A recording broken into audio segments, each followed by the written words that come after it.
Welcome back to Nightly Nonsense. It's a Saturday night, I think. And in my area where we are supposed to have this total eclipse of the sun, right? You should already know. Now, I don't because I'm filming this way before that. But you should already begin to know whether or not some of the things that people said were going to happen are going to happen. We live in a very small area in Western New York, very outdoorish, right? Small populations, not a lot of stuff. Right? We should already be starting to see, are there a lot of people that we were told that thousands of people were coming to our county to observe this?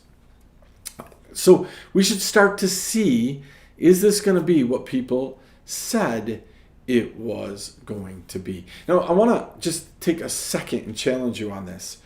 All right, because part of the reason that people are coming to our area is this phenomenon called total eclipse. Right? 100% eclipse. We are in this tiny little pathway of 115 miles or so. Right? I'm not going to pretend to know science. Most of you know I never liked science, right? So I'm not going to pretend that I know science. But we're in this little pathway right here in Western New York. And we are told over and over and over again that 99% isn't good enough. You want to be in the path of total eclipse, right? You want to be in that pathway because to see 95% eclipse, or it's not the same. It's not going to be the same. You're not going to get the full benefit of it. That has got me just thinking nonstop. That's the same thing that God says to you and I about lordship in your life. It's like, I need 100% lordship of your life. 99% isn't going to do. Do you know that somebody wrote a whole article saying you can tell the difference between 99% and 100% of an eclipse? That seems crazy to me. One tiny, tiny, tiny, tiny little fraction.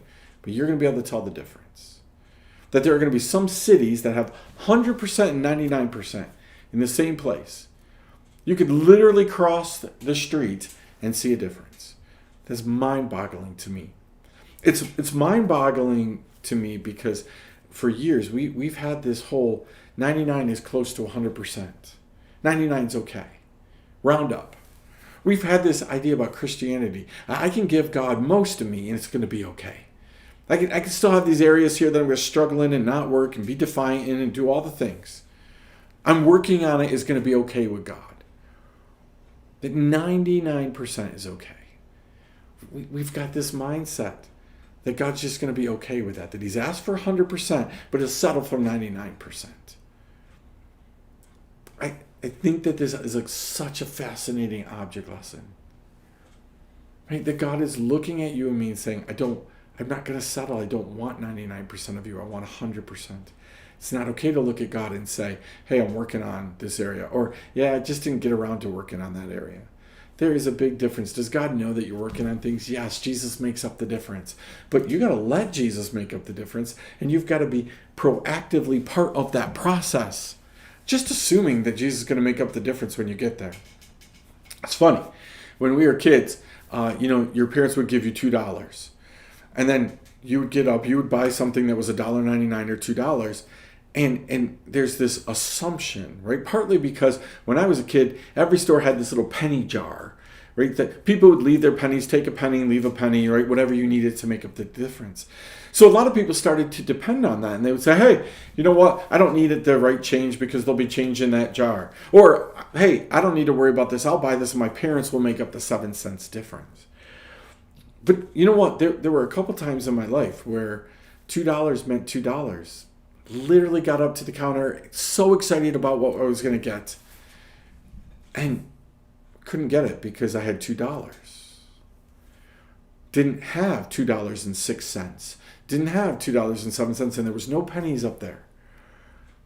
So nobody chipped in and paid it, even with a crying, tearful kid, right? Nobody did that. Now, I've had times where people have made up the difference. I have times where people are like, oh, I can't stand to see a kid cry and all these things. Man, we are so under the assumption that God is just going to make up the difference and he has to make up the difference, right? We are not relying on God's mercy. We are demanding God's mercy. That is a big difference.